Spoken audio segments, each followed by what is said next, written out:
Bonjour.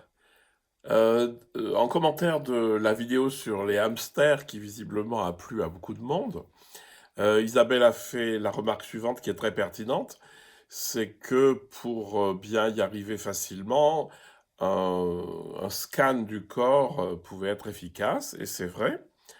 Vous l'ai fait aussi sur une autre vidéo, c'est simplement de reprendre possession de toutes les parties de votre corps, d'accueillir les sensations du corps, pour faire après une image globale de ce que je suis.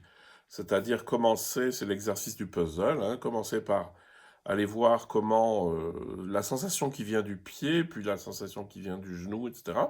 Et de tout remettre dans un grand puzzle. Voilà. Alors, ce qu'il faudrait bien comprendre, c'est que évidemment que pour les agités du bocal, un body scan, c'est très bon, euh, mais là, on cherche à aller beaucoup plus loin, qui est l'ouverture globale de la conscience.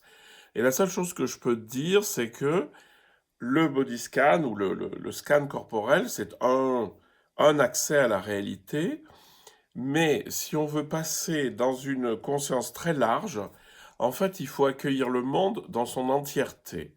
Tout ce que j'entends, tout ce que je vois, tout ce que je sens, ma respiration, etc.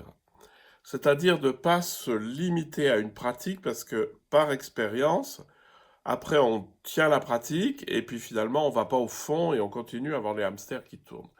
Voilà, donc c'était juste un petit commentaire sur le commentaire d'Isabelle qui est très juste, qui est de dire, bah, faisons déjà un scan corporel pour revenir dans notre corps et ça calmera beaucoup les hamsters.